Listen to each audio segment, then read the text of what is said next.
Welcome back to Harley's Worms LLC, and today we're going to take you along the journey into the wonderful world of worms and wheatgrass pads and everything you need to know about wheatgrass pads for your worms and a little bit about what to feed your worms. So, starting out, we are now 2 months into our business, and the worms we originally purchased are now almost ready to harvest the castings. I probably will be waiting until next month to harvest just to make sure, and that'll put us at 3 months in the production of the castings, and that ensures that we have finished compost with no more vegetable scraps and stuff in it, because if you go to sift them, then wow, at the worms. But this was crazy. This was actually taken this morning as the rain started coming down on us, and the worms, when the barometric pressure drops, something happens in the worms where they want to come up to the surface and get a little flighty and maybe escape. But with our worms being just a red wiggler or the Eisenia fetida, they don't get flighty. And when you have worms escaping your bins, it's usually the cause is you have blue worms in your bin and they get a little squirrely on you. But again, with just the red wiggler, they reproduce faster, they're more productive, and in my opinion, a more beautiful worm. And here we are breaking up some of the worm chow that's a couple days old, because if it's just a big chunk, they're not gonna break it down and turn it into worm castings as fast. So I do check on them every day and make sure everything's going good. And if I just had like a pound of worms or 2 or 3, I probably wouldn't check them every day, but they're looking good. But with it being so many worms, I don't want them to run out of food ever. That way, they can look their best for you guys when y'all watch them, and just to ensure that everything's going good. And we will be talking about the wheatgrass pads in a few minutes, so don't give up on me. But we are seeing a lot of baby worms in our bins and a lot of cocoons, like right there. Every swipe through there is a cocoon. So, and that is with them being fed. They did get the pumpkin and some watermelon and a few kitchen scraps here and there of lettuce and things, but 90% of their diet is the worm chow and the microbial mix that I put in there. And it is absolutely doing them wonderful things. And I've raised the red wiggler with the Indian blue mixed in. I've raised the European night crawlers, and I've also raised all those mixed in as one group of worms. And this is by far the most productive and the most amount of cocoons that I've seen in a worm bin. And this is our first time feeding the worm chow almost exclusively to them, just because we don't produce enough vegetable scraps to feed the worms in a sustainable way, so I do have to supplement with the worm chow. But I am looking to maybe find some free resources for food scraps in the future, but right now it's not at that point. So here we are with the wheatgrass pads, and we start out with peat moss that we get at either Home Depot or Lowe's, and we get it out of the bag and it's very dry and compacted, so then you have to fluff it up, and there's a lot of big chunks, as you can see. And if you're a seed and you're trying to sprout into something that's hard and compacted, you won't be able to get your tap roots through to do anything. So it is important when you're getting your bedding prepped for your seeds to get it nice and broke up. And then when you are wetting peat moss, it is hydrophobic. So when you start putting the water on it, it will kind of do the opposite of what you're trying to do, which is to get a nice even moisture throughout the peat moss. So what we do is we initially wet it about like right here, and it looks a little soupy, and then you just have to keep moving it around, and there's really no good way of doing it. But I have found if I run my hand in a circle through it, and when it's really wet, it does mix up better, kind of like a blender. But anyway, so we got it pretty well mixed up, and then we hit it with a little bit more water to get it where we want it. And you want it about, when you pick it up and squeeze it, kind of like your bedding when you initially set up your worm bin. You want a few drops to come out the end, because the goal is to get those seeds from the wheat berries to have some moisture for them to germinate. So if your peat moss isn't consistent on your mixing, your wheatgrass germination won't be consistent. And that's the spin it in a circle technique I was talking about. And so getting all that mixed up, and while we're talking, the wheatgrass is an excellent source of nutrients for your worms, and it also gets that carbon to nitrogen mix right to where you have greens and browns. And it's brown right now, but once the wheatgrass sprouts, it'll turn to greens, and then they already have their bedding and stuff, which is their browns, so you do have to put in greens. And I did start wearing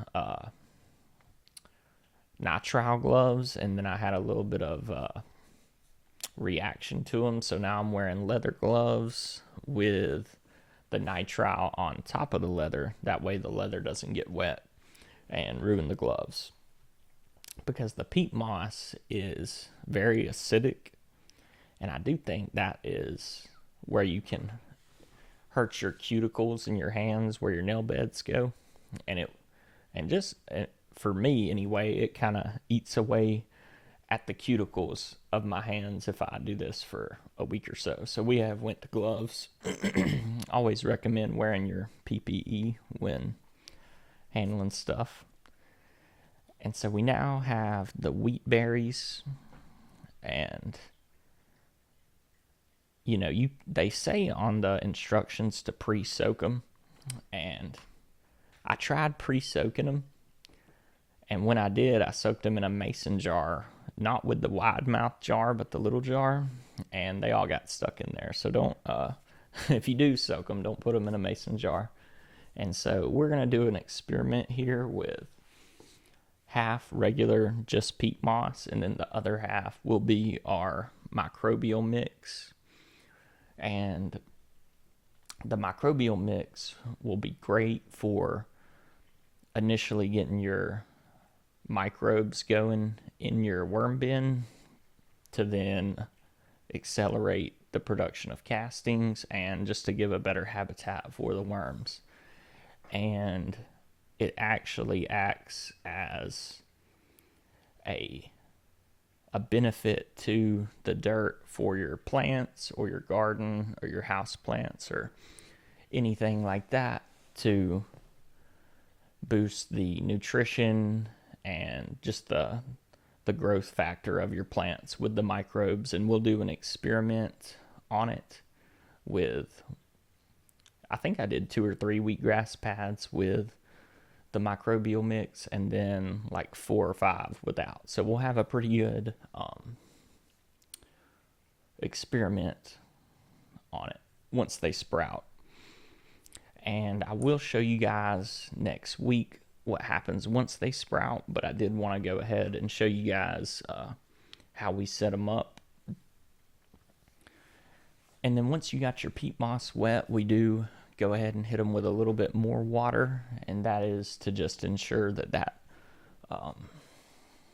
bedding is nice and wet for when the seeds hit it, because if you were to do it the opposite and spread your seeds out without wetting them, once you add moisture, then your seeds are going to be spread out all over the place and they're not going to be where you want them.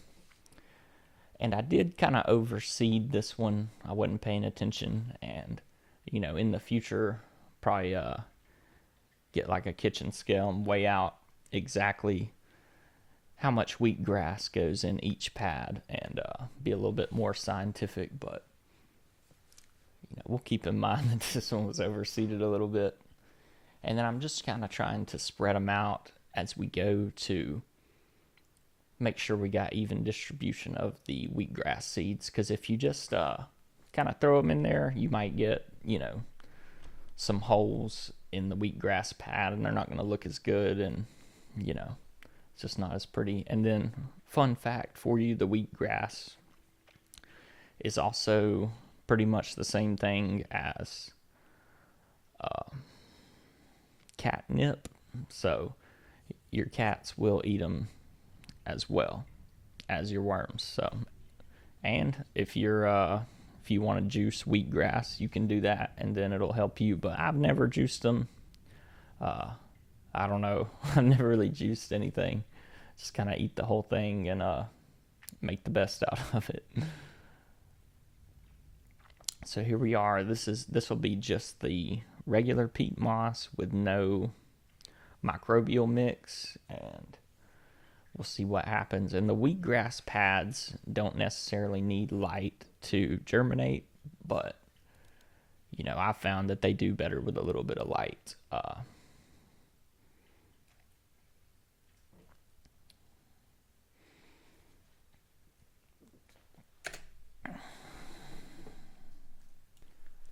And this also acts as extra bedding material for your worm bins, because after 2 months, there's really no fresh bedding in your worm bin. And if you're not adding fresh bedding back to the worm bin, that's where you could get excess pests and other problems, because, essentially they're eating their own poop, and, it's just not a good recipe for worm success. So we do like to add the wheatgrass pads in as a food source, additional moisture content, extra minerals and vitamins, and then they also get, a great food source for them. So speaking of juicing, when you do juice a fruit or vegetable, you then extract the water content of it, but then you filter out the fiber, and a lot of the nutrients in the fiber get held back from what you're eating. So, whether it's apple juice or orange juice, in my opinion, you might be better off just eating the apple or just eating the orange, because anything like that, I don't know. But then on the other hand, you do get a nice pulpy mixture, which one of you guys pointed out in the comments, the worms absolutely love any kind of pureed or juiced fiber that comes out of the juice. So, there's always pluses and minuses to it. And here I am spreading out the wheatgrass pads, not as dense as I did in the first one. And you probably could put a little bit more wheatgrass seeds in here than what I did, but it'll still be a pretty full tray. And the main thing is I'm trying to get more bedding material in my bins, because as you can see in the video, it's mostly just worm castings, and the worms don't really like to hang out in that stuff too much, so they do like to move up into the fresh stuff. Because who wouldn't like a brand new house or something like that every 2 months, right? So, and then once we get the seeds, we then water it again to just ensure good germination. And then I will be watering these maybe once a day in my garage to maintain the moisture. So back to the worms. We did remove the plastic poly sheeting in trade-off for the cardboard, and pretty sure the worms like it more because they didn't really like to hang out on top of the poly sheeting, but the cardboard's a different story. They like to hang out, and I don't know why they do it, but they like to get up there with very little dirt and then just kind of make their own little castings pile on there and just kind of wiggle around. And it's probably because the moisture, and worms follow the moisture wherever they are. So wherever the moisture is, that's where they're going to be. So that the cardboard does condensate on top, and they like to hang out in there.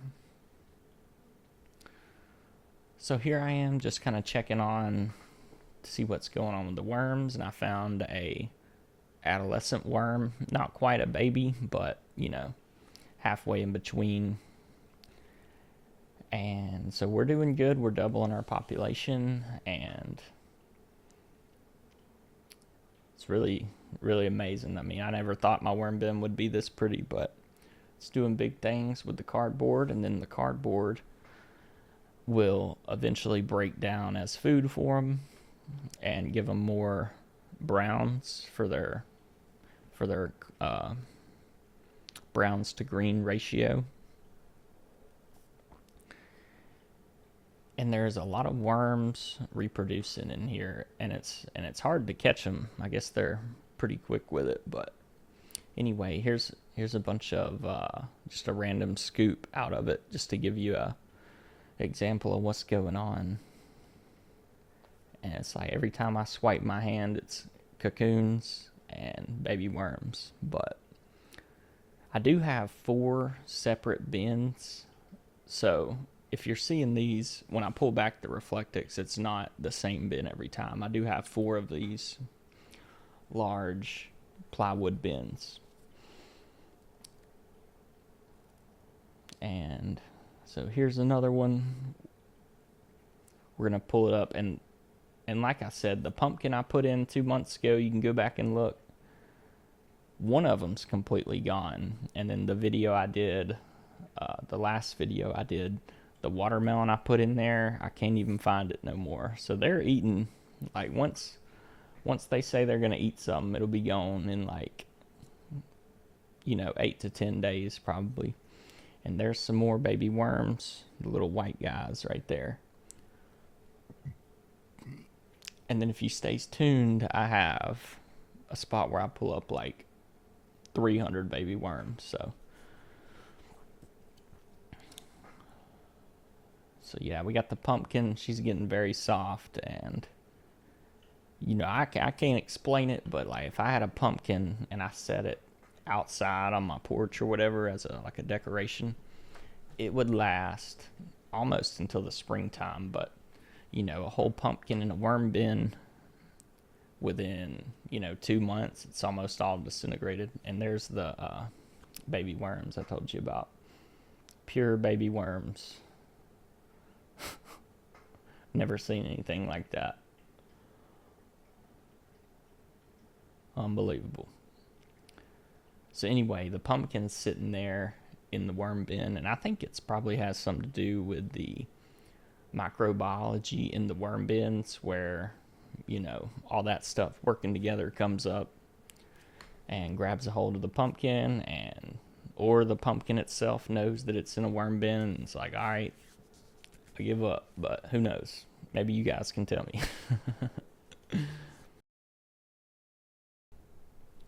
So here we are on the pumpkin that I told you we put in, a couple months ago, and is now turned to mush. And I do believe this pumpkin will be gone within 5 to 6 days.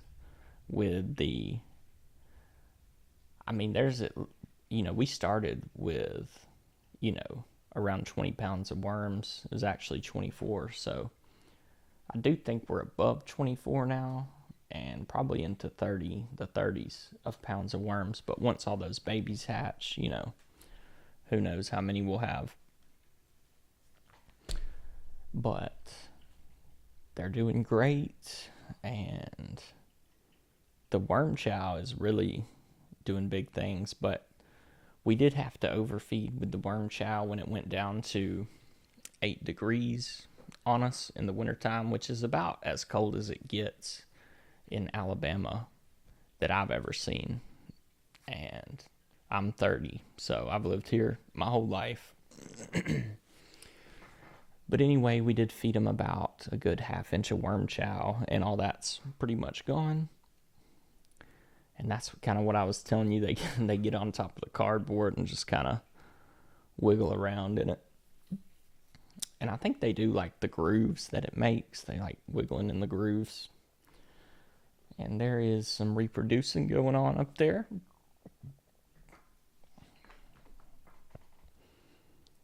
And maybe they just like getting out of the dirt every now and then, going getting a suntan. Who knows?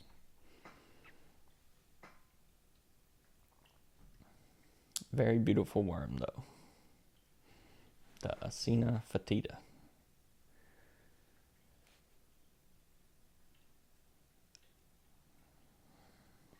And so they just kind of hang out up top where the food is and the moisture. But they do go all the way down to the bottom of the bin, which is about 10 inches deep.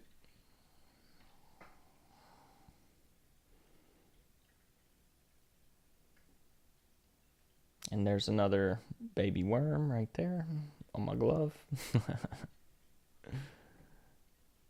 I feel bad shaking them around, but there's really no avoiding it when I go to check the worm bins, because anywhere I touch, it's just lots of worms. But again, the aerating the bin, I do think a well-aerated bin is the key to success. So there you have it. That's how we do our wheatgrass pads. Thank you guys for watching. Legends for staying to the end on a 20-minute video. Don't forget to check out arleysworms.com, where you can get your worm chow, your live worms, and your microbial mix to have similar results to what we're doing here. And you're not going to have those results if you don't have the Eisenia fetida, because most people sell the mixed worms. So just a tip for you, you're not going to have these results unless you have the worms I have. But I'll leave you with that. Hope you guys have a great day, and can't wait to see you next time. Thank you.